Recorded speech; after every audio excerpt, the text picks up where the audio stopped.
Buenos días a todos y bienvenidos. Pueden tomar asiento. Quiero recordar que los niños tienen su culto infantil ahora, así que pueden pasar acá hacia el salón de la Córdoba, porque van a tener un tiempo especial para todos los niños. Así que pueden ir pasando. Gracias a los chicos de alabanza por este tiempo tan hermoso. Y en esta mañana yo quisiera compartir con ustedes un tema, una reflexión muy especial para mí y que creo que podría ser para usted también. Y le he puesto un título de El chip del no puedo. El chip del no puedo tiene que ver con aquellas personas en las cuales por ahí la vida se ha encargado de ponernos un chip en la parte de atrás. No sé si ustedes ven acá atrás, si ustedes se tocan la nuca, hay una pequeña ranurita. No sé si todos lo tienen. Modelo 45 para adelante, en el 45 al 60 no lo van a tener al costado, atrás lo tienen en otro lugar. Pero del modelo 60 hasta acá, la versión esa viene acá, una pequeña ranurita. Tóquese, por favor. ¿La ve? Hay una pequeña microscópica. Y ahí se inserta un chip. El chip del no puedo. El chip del no puedo probablemente es un chip que algunos de nosotros, la vida se ha encargado de insertárnoslo y todavía no lo hemos logrado sacar. El chip del no puedo nos acompaña a todos lados, al acostarnos, al levantarnos, al ir al colegio, a la facultad, al trabajo. Y sorprendentemente, de alguna manera nos dirige o nos influye. Así que yo no sé cuántos de ustedes se habrán dado cuenta que lo tienen puesto. Yo sigo en un proceso de querer sacármelo y encima se muta el muy desgraciado. Entonces cuando creo que me lo saqué, a veces sigue estando. Yo quiero contarles una historia que a mí me ha hecho pensar mucho en esto y tiene que ver con la historia de mi amigo, mi compañero de estudio en la universidad. Mi compañero de estudio en la universidad, que le voy a poner un nombre distinto para que si lo conocen no lo identifiquen, pero le voy a poner Luis, que sería mi primer nombre, Luis Fernando, medio de novela, me dicen algunos, que es lo único que tengo de novela, el nombre. Entonces, Luis era mi compañero de estudio. Y Luis era el más preguntón de la clase en la universidad. Luis casi nunca entendía la primera vez que le explicaba el profesor. Era simpático, era bastante carismático, pero no era muy rápido para entender la consigna o la explicación. El profesor o los profesores ya sabían que Luis iba a hacer una pregunta. El profesor empezaba a dar la clase y él ya levantaba la mano para preguntar. Y una vez, en un examen, un profesor, de una manera burlona, dijo: Luis me pregunta hasta cómo se llama. Y fue gracioso escucharlo, y él era mi compañero de estudio. Estudiamos juntos los exámenes, casi todas las materias hemos rendido juntos. Y Luis se terminó recibiendo un poquito nomás después de mí, o yo después de él, no, después de mí, y hemos ido juntos en la carrera. Cuando terminamos la carrera, Luis tenía claro que quería estudiar afuera y él quería especializarse. Y para mí, la verdad que él era muy influyente en la manera de que él veía el trabajo y la formación, y yo hice lo mismo. Yo también quería tener una especialidad y rendimos, me acuerdo. Él rindió primero que yo una beca, aplicó para una beca, en una universidad en España, una universidad pública. Y Luis ganó media beca y también consiguió que alguien que era un familiar le regalara el pasaje y ya había ido más o menos contactados para tener un trabajo. Y Luis llegó un día y me contó: Fer, ya gané la beca, la media beca, ya conseguí el pasaje y tengo algún contacto para ver si puedo trabajar. Y yo estaba, me acuerdo, por rendir la aplicación y era la parte de inglés, que era una de mis peores, sigue siendo una de mis peores condiciones, la parte de inglés. Y me acuerdo que rindo, termino, y yo estaba convencido que yo me iba a ir bien y yo quería ganar la beca entera, porque la verdad no tenía la plata para la otra parte, la mitad. Y me llaman, me mandan un mail en ese momento, y conectarse por mail en ese momento era complicadísimo, porque funcionaba un sistema que se llama ADSL, que todos los adolescentes jóvenes no entienden nada, pero me acuerdo que uno se conectaba y hacía un ruidito así espantoso, y hasta que entraban los mails y yo estaba esperando ese mail, y cuando entró el mail decía que había ganado media beca. Y la verdad que lejos de alegrarme, me había entristecido porque literalmente no tenía la posibilidad de pagarme la otra media beca. Y bueno, mi compañero se fue, yo no pude ir, y cuando él volvió me contó lo bien que le iba, había conseguido un trabajo, había conseguido un hospedaje en un departamento, y me acuerdo, nunca me voy a olvidar lo que me dijo. Cuando llegué a España, a un departamento, no me gustó el departamento. La verdad que no tenía iluminación, no tenía mucha ventilación. Entonces dije, yo acá no voy a vivir. Entonces empezó a buscar otros departamentos, pero eran muy caros. Y alquilar un piso en Barcelona no es poca plata. Entonces él consiguió que el jefe del donde trabajaba le diera los avales o las garantías necesarias para que él pueda alquilar un piso en un lugar muy céntrico de Barcelona, digamos así, Santa Fe y Muñeca, ¿verdad? Y consiguió un piso, pero digo, Luis, ¿cómo has hecho para conseguir? O sea, te felicito, pero te alquilaste un piso. Sí, tenía 5 habitaciones, y yo le subalquilaba a todos los otros argentinos que tenían un mango, y vivía gratis, porque todo el mundo quería vivir en la Santa Fe y Muñeca, nadie tenía los avales ni las garantías, y él las tenía. Y no solamente eso, sino que le cobraba, no sé, 800 euros cada uno, el departamento salía 4.000 euros, y él tenía 5 personas alojadas y vivía gratis en el mejor departamento que podría haberse conseguido. Y yo me di cuenta en ese momento que alguien en algún momento me había incrustado en esta ranurita, que no sé si la encontraron, el chip del no puedo, porque yo digo, ¿cómo hace este tipo que tiene iguales o menores habilidades en algún sentido que muchos de nosotros, cómo hace o cómo hizo para hacer lo que hizo? ¿Me está entendiendo la pregunta? ¿Está despierto ahí? Y yo descubrí que alguien en algún momento me puso el chip del no puedo en esta ranurita, que día a día intento cerrarla para que no vuelva a entrar. Y alguien parece que tiene otro tipo de chip. Y esto es lo que a mí me hace pensar, y lo que yo quiero compartir alguna reflexión con vos en esta mañana. Y pensando en el chip del no puedo, es que me gustaba la ilustración, esta figura que hemos cantado al principio, el río glorioso. Abre las compuertas del río glorioso. Y esta es mi oración en esta mañana, que Dios pueda hablar a tu mente, a tu corazón, en aquellas cosas que aún ni siquiera a veces somos conscientes.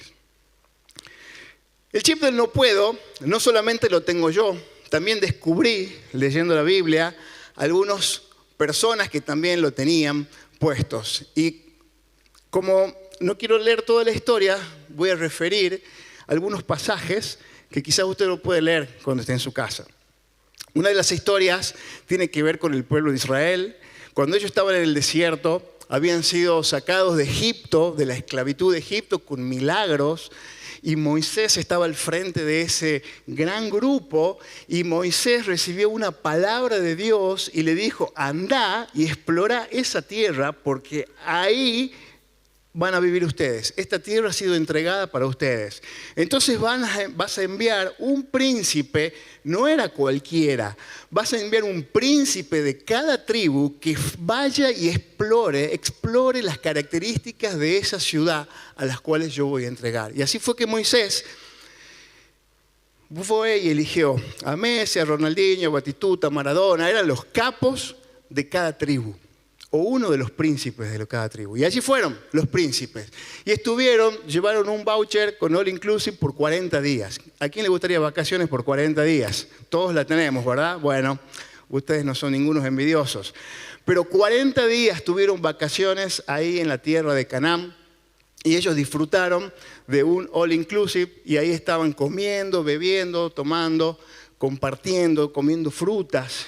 Y dijeron, esta tierra es buenísima.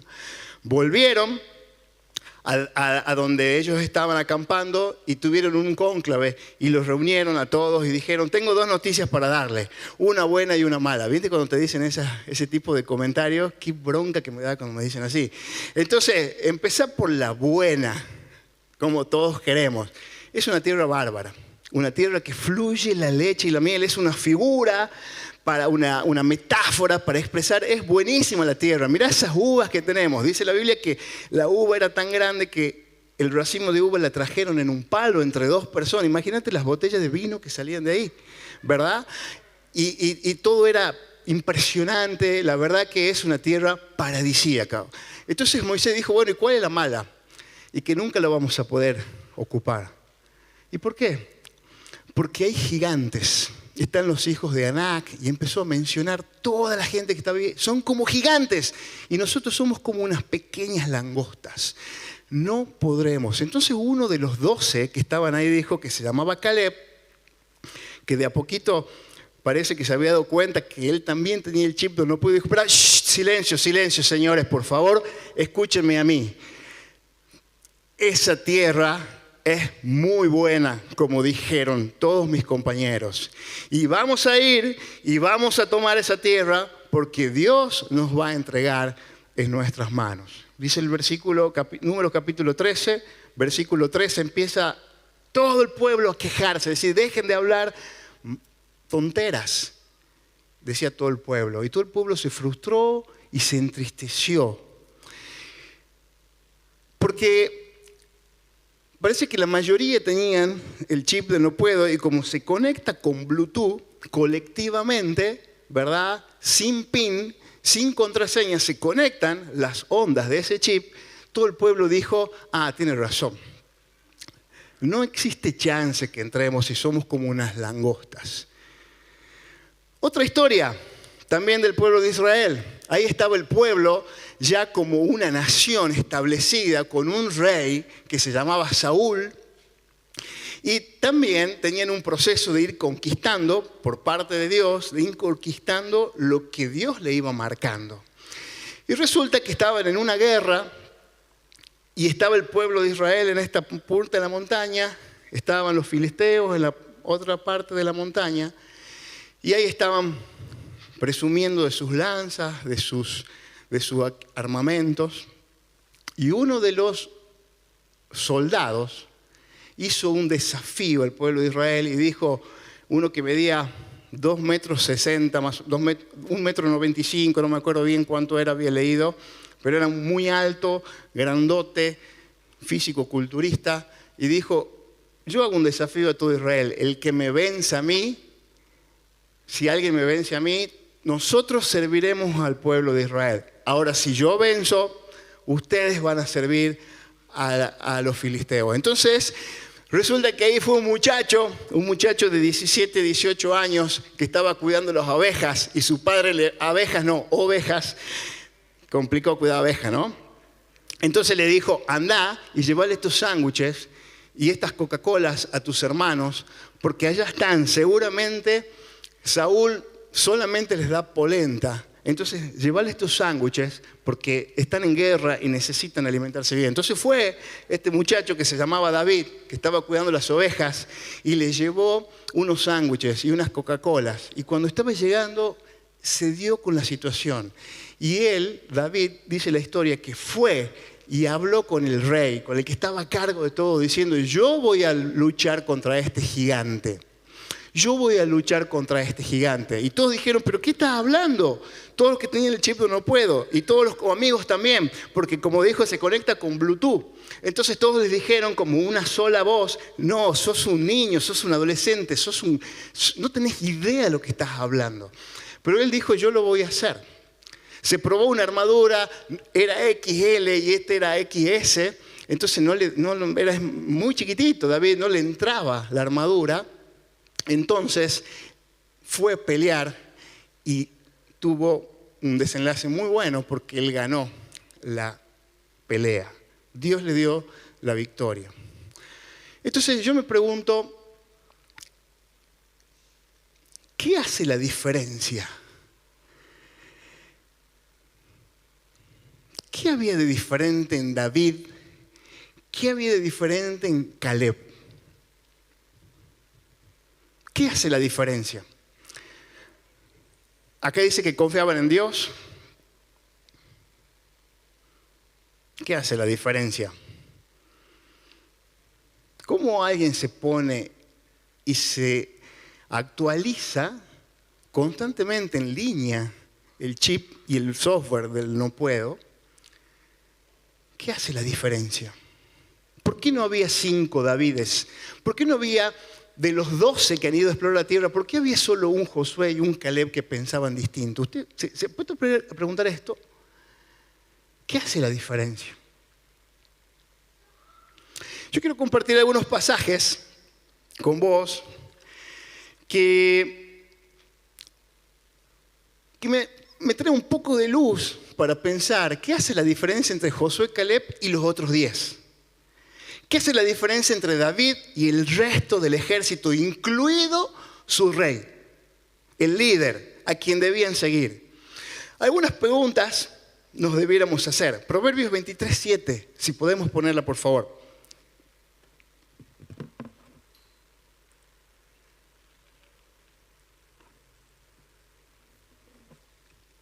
Muy bien, se las voy leyendo. Proverbios 23:7 me da algo de luz al respecto. Como es su pensamiento en su corazón, tal es él. Lo voy a leer de nuevo, estoy leyendo Reina Valera 60. Como es su pensamiento en su corazón, tal es él. Porque cuál es su pensamiento, su corazón, tal es él. Una versión, Biblia de las Américas, dice, pues como piensa dentro de sí, así es. Pues como piensa dentro de sí, así es. A mí me hace pensar esto, que nuestras acciones, nuestros pensamientos, tienen mucho que ver con lo que pasa dentro de mí, con lo que pasa dentro de usted. Dice la Biblia en Lucas 6 que el árbol bueno no puede dar malos frutos, ni tampoco el árbol malo puede dar buenos frutos. Y dice el pasaje a continuación diciendo que del buen tesoro del corazón el hombre saca lo bueno, y del mal tesoro del corazón el hombre saca lo malo. Y las mentiras y las improlijidades, las impurezas y todas las cosas malas salen del mal tesoro del corazón. Entonces esto me hace pensar de que nuestro actuar, nuestro reaccionar, nuestra manera de ser tiene que ver con lo que hay en mi interior. Yo me animo a pensar que la respuesta de David o la respuesta de Caleb tienen que ver con lo que hay en el interior con lo que hubo en el interior de cada uno de ellos. Y también lo que hay en el interior de cada uno de nosotros. Fíjense qué interesante, Romanos capítulo 12, versículo 2 dice, transformaos por medio de la renovación de vuestro entendimiento. Dice, no se conformen, sino transfórmense como por medio de la renovación de nuestro entendimiento. la renovación de la mente. Una versión interpretativa, que es el de lenguaje sencillo, dice: cambien su manera de ser o de actuar, cambiando su manera de pensar. O bien dicho de otra manera, cambien su manera de pensar para que cambien su manera de actuar. Esto me hace pensar de que los frutos que se ven tienen que ver con la esencia, tienen que ver con quiénes somos. Difícilmente uno pueda sacar de un cactus una jugosa naranja para comer de postre, ¿verdad? Porque la esencia no es esa. Entonces el fruto, lo que se ve, tiene que ver con lo que pasa adentro. Y Pablo nos da luz en esto y dicen: señores, ustedes quieren cambiar. Bueno, les voy a decir una de las cosas importantes. Cambien su manera de pensar. Dicho en otra manera, lo que pensamos tiene que ver con nuestro interior, tiene que ver con lo que anidamos en nuestro corazón, tiene que ver con el centro de nuestro ser. Lo que pensamos, lo que anidamos en el corazón, es el centro de nuestras emociones, el centro de nuestras actitudes, el centro de nuestras acciones, de nuestra voluntad. ¿Qué hay en nuestra mente? Somos lo que pensamos. Somos lo que anidamos en nuestro corazón profundamente. Y esto es lo que hacemos, esto es lo que sentimos, este es el conjunto de actitudes que tenemos. Este es el conjunto de actitudes que tenemos día a día. Somos lo que pensamos. ¿Cuántas veces no hemos puesto a pensar en que somos lo que pensamos? ¿Qué pensás todos los días? ¿Qué hay depositado en tu mente todos los días? Y el chip del no puedo tiene mucho que ver con lo que hay depositado en tu mente día a día. Lo que hoy depositas día a día. Nosotros intentamos tener una regla en nuestra casa, ¿verdad? Y hoy en día la pantalla es una tentación para muchos de los padres porque nos resuelve algunos problemas, porque lo podemos tener 2 o 3 horas más o menos tranquilos, más o menos callados, para que nosotros podamos hacer nuestras obligaciones. Claramente, y no nos culpamos, pero es una tentación, y tampoco culpo a ningún padre, pero es una tentación que todos tenemos. Descubrimos que no hay muchos juegos que hablen de Heidi o del abuelito, como cuando yo era niño, ¿verdad? Cuando yo era niño, le digo a mis hijos, yo tenía que esperar las 11 de la mañana. Primero, no sé si todos ustedes son más jóvenes que yo, seguro, pero les cuento que antes, cuando vos prendías la tele, aparecía un círculo así, una cosa gris y un círculo con muchos colorcitos.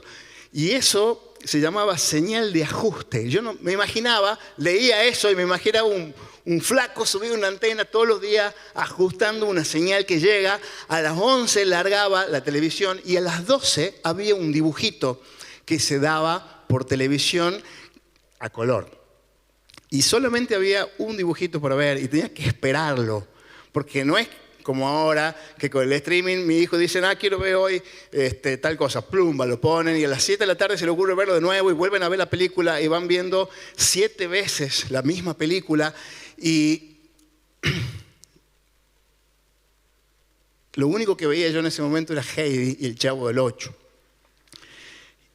Mis hijos hoy se exponen todos los días a programas de violencia, de golpes, de matar. Casi todos los programas son matar, incendiar, destruir.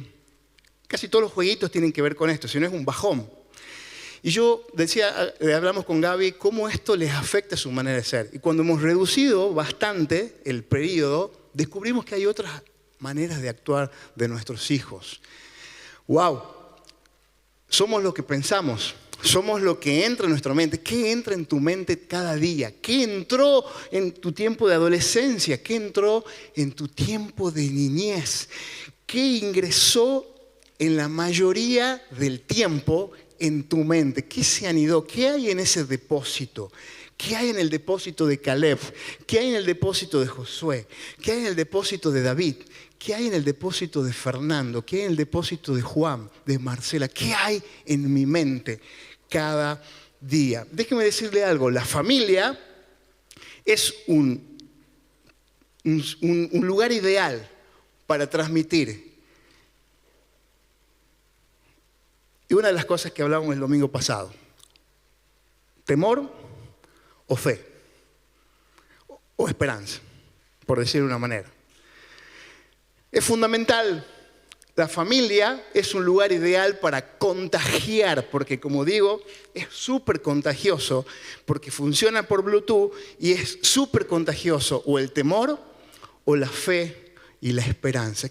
¿Cómo fue tu familia? ¿Cómo fue el contexto de tu niñez? ¿Qué te han transmitido? ¿Qué percibiste en tus conexiones con Bluetooth ahí con tu padre? ¿Más bien había temor o más bien había fe y esperanza? ¿Qué había en la familia de Caleb? ¿Había temor o lo que se enseñaba, lo que se transmitía era fe y esperanza? ¿Qué había en la familia de mi amigo, que yo le llamé Luis? Que teniendo habilidades más o menos parecidas, que teniendo más o menos la misma formación, que teniendo más o menos la misma edad, que teniendo más o menos la misma educación, ¿qué había en la mente de mi amigo Luis? Que él podía conseguir y hacer cosas que para mí eran como difíciles. ¿Por qué la media beca para mí era una limitación y para mi amigo no? ¿Por qué para él conseguir un departamento feo no fue un problema porque ya ahí buscó la manera de resolverlo? ¿Qué había? ¿Qué hemos recibido en nuestra historia? Y nunca me olvido lo fuerte que fue para mí, en el colegio, cuando salía del primario, cuando yo me preparé mucho para rendir un examen en un instituto, en el técnico. No odio a la gente del técnico, ¿no? Aclaro esto. Pareciera, pero no lo odio. Pero cuando yo rendí este examen me fue remil mal, recontra mil mal. Y creo que en ese momento no me di cuenta de lo que eso significaba para mí, pero fue como alimentando y haciéndome más grande, más potente el software del chip del no puedo, y se iba actualizando el muy desgraciado todos los años, y yo no me estaba dando cuenta de eso. Y tampoco me olvido nunca circunstancias, ¿no? Cuando estaba reflexionando en esto, es como que se me prendía una chispa, como que se me prendía así como un corto publicitario. Nunca me voy a olvidar una situación muy triste también que hemos vivido en mi familia cuando yo era un niño y fue por unas deudas que había en nuestra familia que nos habían embargado un vehículo y tuvimos que no tener un vehículo, de tener un vehículo pasar a no tener un vehículo y yo me acuerdo de estas situaciones y digo, wow, no sé por qué me acordé de esto, pero sí me hace pensar de que el chip del no puedo tiene mucho que ver con lo que pensamos, con lo que hemos sido expuestos día a día desde nuestra niñez hasta hoy. ¿Cómo fue tu experiencia? ¿Cómo fue tu realidad? ¿Cómo fue tu familia? ¿Vos vivías en una familia que todo el tiempo te animaba? ¿Una familia que todo el tiempo te recordaba tu identidad? ¿Que todo el tiempo te decía, vamos que podemos? ¿Que vos veías que tu papá era un emprendedor? ¿Que tu papá conseguía cosas? ¿Que era un motivador? ¿Que era un flaco que le metía bala para adelante? ¿Que sufría pero se levantaba y volvía? O quizás sos parte de ese grupo de esas familias disfuncionales en las cuales hemos crecido muchos, en las cuales hemos tropezado una y otra vez, donde hemos tenido experiencias como embargos, como situaciones difíciles, como no aprobar exámenes que cuando sos un adolescente sentías que eras piola si ibas al técnico, no podías ir a otro colegio, digamos. Y vos decís, bueno, pero vos no calificás, flaco. Lo que me ha dicho a mí el sistema educativo es, vos no calificás para este colegio. Vos calificás para este colegio. Y eso fue parte de ir engrosando el software y haciéndolo más fuerte el software del chip que yo tengo atrás, del no puedo. Yo no sé cuál fue tu historia. No sé cuál es tu historia. No sé cuáles son las cosas que estás anidando y guardando en tu mente y en tu corazón día a día. Lo cierto es que muchos vivimos controlados por este temor, de esta emoción que nos hablaba Germán el domingo pasado. Una de las emociones más difíciles que nos toca vivir como seres humanos es el temor. Y muchos vivimos controlados con el temor. Y si vivimos controlados por el temor, ¿qué pasa? ¿Están despiertos? ¿Todavía están conmigo? ¿Sí? ¿Necesitamos hacer un ejercicio físico o estamos bien? ¿Estamos bien? ¿Qué pasa si vivimos controlados por el temor todo el tiempo? ¿Nos paraliza? Bien. Por ejemplo, voy a tomar un ejemplo.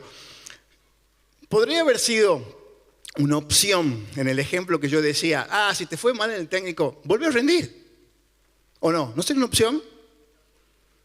¿No sería una opción y decir, profesor, yo sí doy para entrar acá? Lo que pasa es que usted me calificó mal. Con 13 años no hay chance que diga así, pero capaz que alguien me daba un cursito como para que por lo menos discuta y vuelva a rendir, o rinde el año que viene. Pero si somos controlados por el temor, alguien dijo, nos paraliza. ¿Qué más? Nos autolimitamos, exactamente, decimos, no, yo no soy para esto, yo no estoy para esto, yo estoy por otra cosa. O decimos, bueno, no he sido tocado con la varita mágica, ¿verdad? El temor, cuando somos controlados por el temor, no llegamos a experimentar todo nuestro potencial. No llegamos a experimentar todo nuestro potencial. Y nos quedamos ahí, en lo que otros dicen que somos, en lo que un sistema ha imaginado cómo evaluar quién puede ir al técnico y quién no puede ir al técnico. Y ojo, no odio el técnico, no estoy diciendo, me encanta ese colegio, solamente estoy poniendo un ejemplo de decir, flaco, alguien me está poniendo una regla que a mí por lo menos me parece que no está tan buena. A mí me parece que no está tan buena. Y así como, sin echar culpa al sistema educativo ni al colegio técnico, digo, ¿no será que esto nos pasa en muchos órdenes de la vida?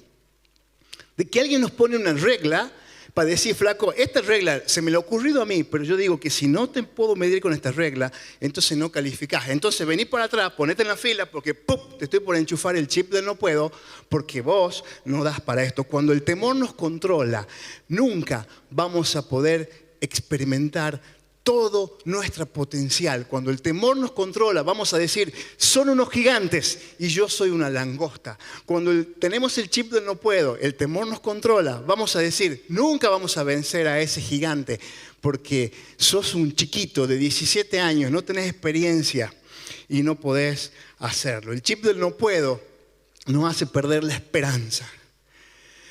Y cuando perdemos la esperanza, hemos perdido todo. Porque por la esperanza, por la fe que se anida en nuestra mente y en nuestro corazón, nos hace meter el pie en el agua cuando muchas veces parece que está complicada la tormenta. Entonces, ¿vos de qué lado más te sentís? ¿De lo que tiene el chip del no puedo, que se autolimitó, que te controla el temor, que te hacen sentir que no da para algunas cosas o para otras sí? Y que algún contexto, alguna regla, algún parámetro que no sé quién lo inventó, te hace sentir que estás del lado de los perdedores y no del lado de los ganadores en todos los órdenes de nuestra vida. Yo pongo el ejemplo de un niño, de un joven de 13 años que quería entrar al técnico, pero déjame decirte que esta es una simple ilustración de cualquier aspecto de tu vida, de tu trabajo, de tu matrimonio, de tu manera de relacionarte, de tu manera de trabajar con otros, de tu manera de emprender la vida, de tu manera de decir, vivo como vivo, hago como hago, voy donde voy. El chip del no puedo va con nosotros siempre. Y vuelvo al pasaje de Romanos 12:2. Y aquí quiero ir como apuntando el cañón y decir, señores, vamos a transformar nuestra manera de pensar. Porque esto va a cambiar nuestra manera de actuar. Y no se trata de un pensamiento, de un tonto pensamiento positivo. No. No se trata de eso. Lo que dice Romanos 12:2 es, dicho de otra manera, la propuesta es, se trata de enfocar mi vida, de mirar mi futuro en base a mi identidad. Lo voy a decir de nuevo. No es un tonto pensamiento positivo lo que dice Pablo en Romanos 12:2. No es un positivismo barato de esos que se venden en las teles o en las redes. Lo que está diciendo Pablo es: te invito a mirar la vida y tu futuro en base a tu identidad, en base a mi identidad. ¿Y en qué está basada mi identidad? ¿En qué está basada mi identidad? ¿En qué está basada mi identidad? Mi identidad está basada en lo que hago. Para muchos, la identidad está basada en lo que hace. Yo soy un profesor, yo soy un médico. Cuando todos te preguntan qué sos, casi el 99% de la gente responde en función de lo que hace. ¿Sí o no? Hagan la prueba. Al final, terminen la reunión, salúdense y pregúntense: ¿y vos qué sos? Médico, doctor, profesor, almacenero, basurero, bicicletero. Todos lo ven y así formamos identidad. Lo triste es que si formamos identidad en base a lo que hacemos, el día que no tengamos trabajo, estamos en serios problemas. Y vaya si estaremos en problemas. El día que estemos desocupados, vamos a estar en serios problemas. El día que estemos solos, vamos a estar en serios problemas. Muchos forman identidad también en base a la historia, ¿verdad? En base a soy hijo de... En base a, vengo de una familia de... Qué triste que forme identidad en base a su historia. Porque lo que no venimos de familias importantes, vamos a tener siempre el chip del no puedo. La propuesta de Pablo es cambiar la manera de pensar, tomando por base quién sos. La propuesta que te hago es basar tu identidad en quién sos realmente. Y quiero ir redondeando este pensamiento con Salmos 139, del 13 al 16, que para mí es como una pincelada preciosa que me ayuda a entender quién soy y a recordar quién es mi identidad y dónde está basada mi identidad. Y de esta manera, de a poquito, poder ir cerrando y extrayendo ese chip del no puedo, porque acá presenta Dios tiene como muchas figuras, ¿no? Vieron que a veces dice Dios el abogado, el que nos defiende. Dios el juez, el justo, ¿verdad? A mí me gusta Dios el médico, el que sana, pero yo creo que la figura perfecta de Dios es Dios arquitecto ingeniero. Y lo digo con mucha modestia. Dios arquitecto ingeniero. Primero porque lo que hace lo hace precioso. Y ahí está el arquitecto. Pero ¿dónde está el ingeniero? Porque todo funciona. Todo funciona. Y aquí está el arquitecto ingeniero diciendo, David, presentando al arquitecto ingeniero que te creó. Lindo. Bueno, los del culto de la tarde son más lindos, pero ustedes también, ¿verdad? Lindos y además que funcionan bien. Tú creaste mis entrañas, dice David. Ese mismo David que se animó a pelear con el gigante sin nada, por decirlo así, como diríamos en tucumano, en alpargata y alpino. Así decidió enfrentar al gigante. Porque él tenía claro su identidad. Porque cuando David fue, él dijo, te has metido con el escuadrón del Dios de los ejércitos y estás en problema. Él tenía claro quién era. Y ese David, como tenía claro quién era, fue quien enfrentó al gigante. Y este mismo David es el que dice, te quiero hacer un repaso. Yo no es que me hago el macho, no es que yo creo que puedo vencer a todo el mundo, sino simplemente sé quién soy y en qué baso mi identidad. Y el arquitecto ingeniero hizo lo siguiente. Él creó mis entrañas. Me formó en el vientre de mi madre. Vamos a ver la siguiente placa, por favor. Te alabo porque soy una creación admirable. Tus obras son maravillosas y esto lo sé muy bien. Versículo 15. Mis huesos no te fueron desconocidos o encubiertos, no fue una sorpresa, porque cuando en lo más recóndito yo era formado, lo estoy leyendo mal. Mis huesos no te fueron desconocidos cuando en lo más recóndito era yo formado. Cuando en lo más profundo de la tierra era yo entretejido. Y mírense lo que dice el versículo 16. Es impresionante. Tus ojos vieron mi cuerpo en gestación. Y aquí viene la parte tremenda del arquitecto. Aquí pasó el arquitecto ingeniero, pero aquí está el arquitecto que diseña no solamente el cuerpo, sino el futuro, porque dice, todo estaba ya escrito en tu libro. Todos mis días se estaban diseñando, aunque aún no había ocurrido ni uno de ellos. ¿No te parece tremendo esto? Dios diseñó tus días. Dios diseñó mi vida. Y no solo que no soy un accidente, no solo que soy un plan diseñado por Dios, mi existencia está diseñada por Dios, tu existencia está diseñada por Dios. No solamente que mi existencia, sino que mi vida, dice la Biblia, que estaba siendo diseñado. Todos mis días estaban siendo diseñados por este perfecto arquitecto ingeniero. De modo de que vamos a enfrentar la vida no en base a mi historia o a las miserias de mis historias o de mi pasado. No vamos a enfrentar la vida en base a lo que hago, sino que vamos a enfrentar la vida en base a quien Dios dice que yo soy.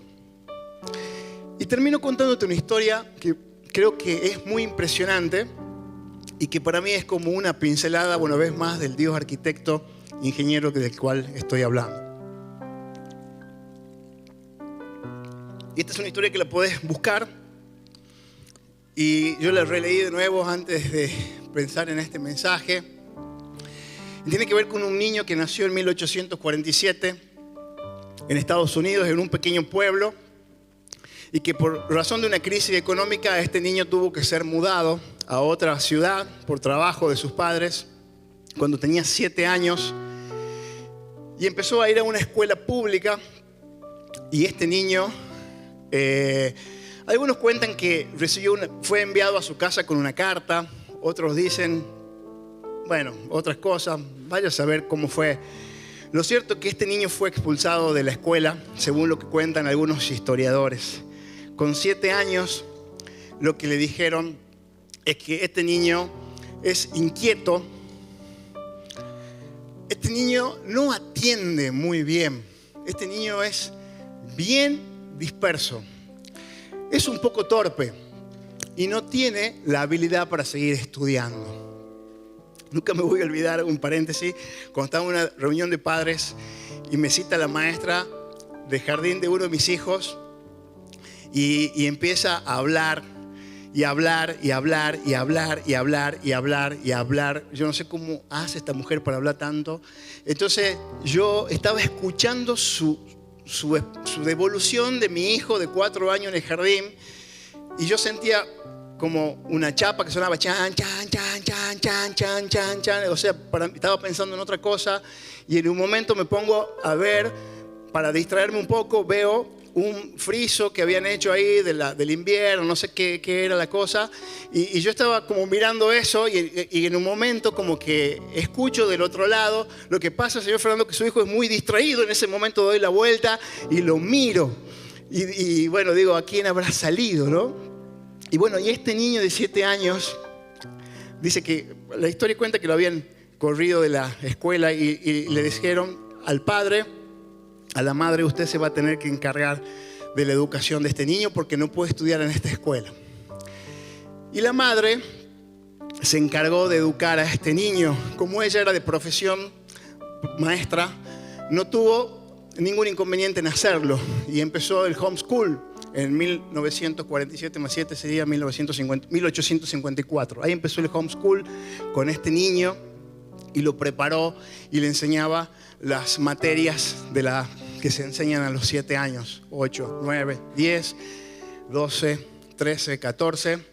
Y a los 17 años este niño fue mudado de nuevo a otra ciudad por cuestiones de trabajo y por no hacerlo muy largo, este niño empezó a trabajar, dice la historia que cuentan ahí, vendiendo periódicos en el metro en esa ciudad. Y le atrapó mucho, la imprenta le atrapó mucho a este niño inquieto la investigación, y había montado una pequeña imprenta donde difundía cosas. Tuvo un incendio en ese lugar y perdió su trabajo. Y así fue que después se volvió a mudar a otra ciudad, y con 20 años este niño inquieto había creado una máquina, su primera máquina que inventó, cuenta esta historia, que fue un contador de votos, y quiso venderlo al Congreso, y en el Congreso le habían dicho que no iban a comprar eso porque le parecía una máquina muy superflua, que no tenía ningún sentido. Y así siguió este muchacho en su carrera de investigador, cuando cerca de los 30 años fue que descubrió que algunos metales, cuando se pasaba la energía eléctrica a través de un metal en un medio vacío, se volvía incandescente. Y esta fue la lamparita incandescente que ya no tenemos, porque ahora es todo bajo consumo.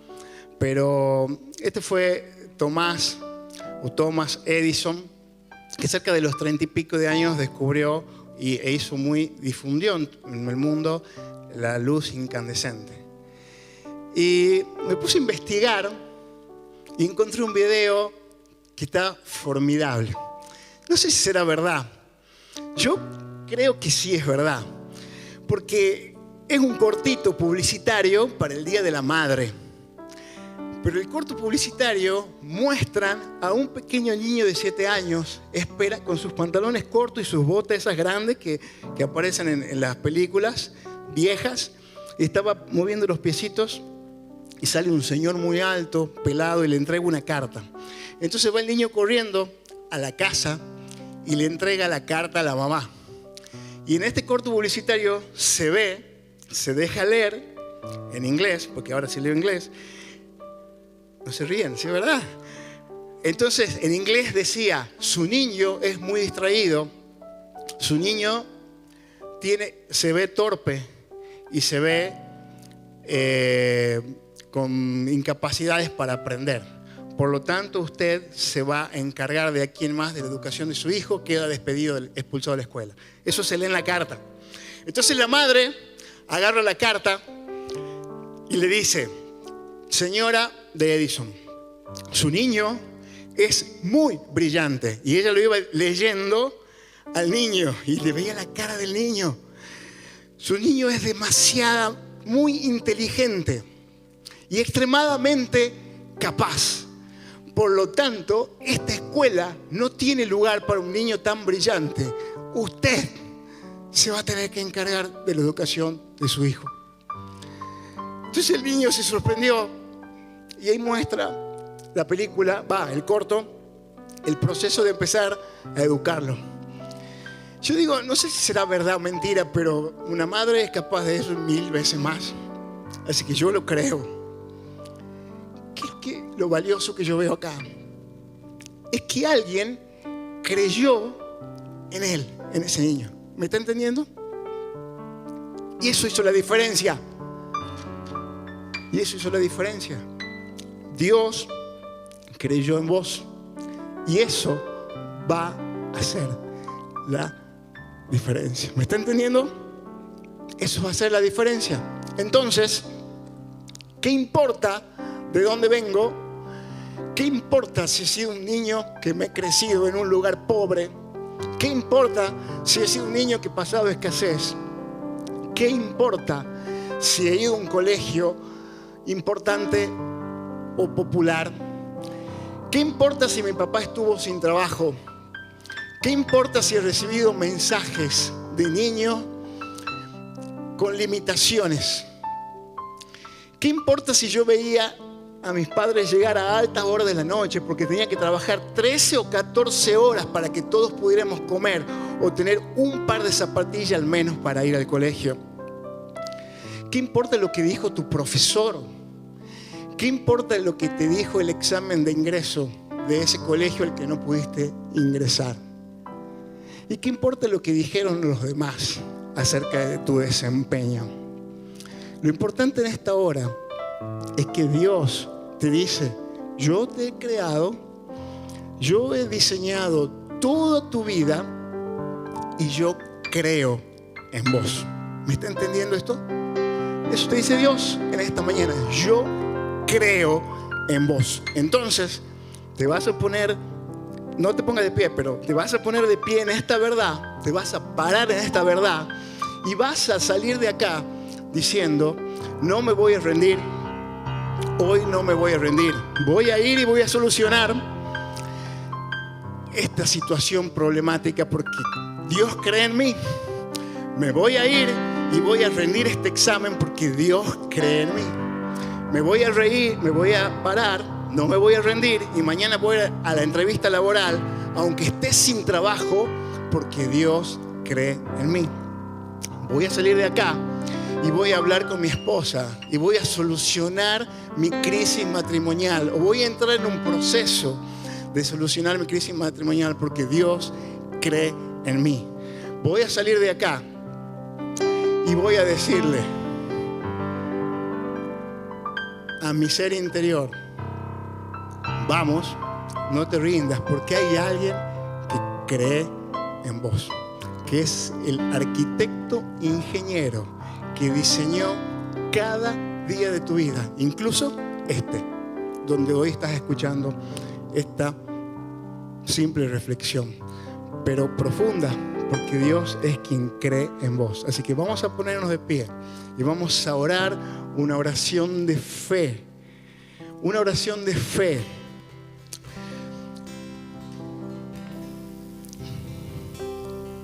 Donde vos puedas pararte en esta verdad de que tu identidad no tiene que ver con tu historia ni con las distintas cosas que han pasado, sino con quien Dios dice que vos sos. Vamos a tener un tiempo para orar, para decirle a Dios: Señor, yo entiendo que soy especial. Entiendo que vos me creaste. Entiendo que tengo que enfrentar mi vida, los desafíos, las cosas que me tocan vivir, aún las miserias que estoy experimentando en este momento, con la única verdad de que vos, Señor, crees en nosotros. ¿Cómo será que cree en vos? Que no solo te diseñó, no solo diseñó tu vida, sino también mandó a su Hijo Jesús a morir en la cruz, a derramar su sangre para limpiar nuestros pecados, para volver a acercarnos a Él a causa de nuestras miserias. Gracias, Señor, porque vos crees en mí. Gracias, Señor, porque hoy podemos enfrentar nuestra vida, nuestros desafíos, nuestras derrotas, incluso basados en la única verdad de que somos tus hijos, somos amados, somos especiales, somos valiosos, somos importantes. Alguien creyó en nosotros y ese es tu Dios que te ama profundamente. Gracias, Señor. Gracias, Señor, por esta verdad. Te alabamos en esta mañana y queremos ser impulsados por vos. En el nombre de Jesús. Amén. Amén.